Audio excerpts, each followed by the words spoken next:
মোৰ নাম শুকুৰ আলী। আপুনি কোন সমষ্টিৰ প্ৰতিনিধিত্ব কৰিছে? মই গৰিব সমষ্টিৰ মানুহ। মই ধুবুৰী 4 নং ধুবুৰী লোকসভাৰ এজন নিৰ্দলীয় প্ৰাৰ্থী। মোৰ চিন কাপ প্লেট হৈছে। আপুনি নিৰ্বাচনত প্ৰতিদ্বন্দ্বিতা কৰাৰ আগতে কোনো চাকৰি কৰিছিল? মই চাকৰি কৰা নাই, কিন্তু ৰাইজৰ মই সহায় কৰিছোঁ। মই 2012 চনৰ পৰা 2019 লৈকে মই 2টা বাঁহৰ দলং বনাইছোঁ আৰু মই 10টা ডিবটৰ পৰা নিৰাপত্তা দিব পাৰিছোঁ।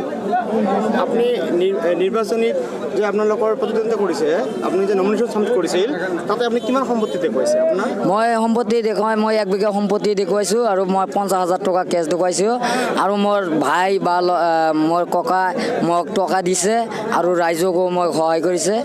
এইবিলাক আমি এতিয়াৰ পৰা আমি কেম্পেইন চলাই আছোঁ। আপোনাৰ এইবাৰ প্ৰতিদ্বন্দ্বী কোনে হ'ব বুলি ভাবে?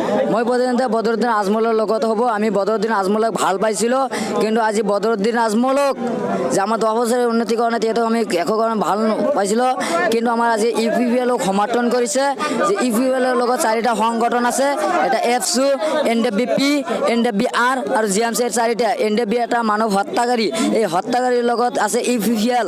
তেহেঁতক কৈছে আমি UPPL জিকিলে আমি BTC কাৰ্যকাৰী কৰিম। তেখেতৰ লগত বদৰুদ্দিন আজমল জড়িত কিয় হ'ল? তেহেঁতৰ BTC লাগে, তেহেঁতৰ হত্যাকাৰীৰ জৰিয়তে তেহেঁতক BTC লাগে।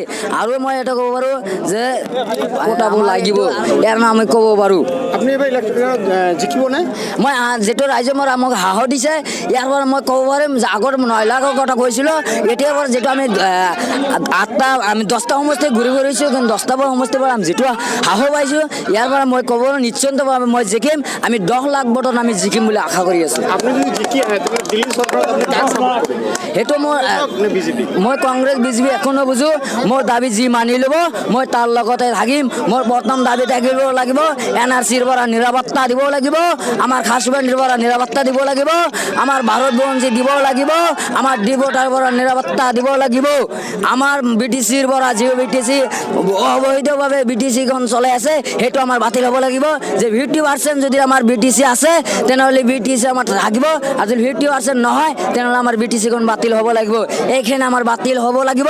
আৰু আমাৰ মাছেৰ মহল এইটো আমাৰ বাতিল হ'ব লাগিব, কাৰণ দুখীয়া মানুহে এইটো মাছ মাৰি খাইছে, কিন্তু চাকৰি কৰা মানুহে মাছ মাৰি নাখায়। সেইবাৰ কৈছোঁ মই কোনো ৰাজনীতিৰ পৰা টকা আমি লোৱা নাই। I am wicked, no is money, political no party। আমি কোনো ৰাজনীতিক দলৰ পৰা কোনো টকা লোৱা নাই। মোক ৰাইজে সহায় কৰিছে আৰু মোৰ ককাই সহায় কৰিছে, মোৰ ভাইটিয়ে সহায় কৰিছে, আৰু মোৰ নমিনেশ্যন চাবমিটৰ পিছতো মোৰ 50,000 টকা আছিল, সেইটো দি আমি আজি কেম্পেইন চলাই আছোঁ।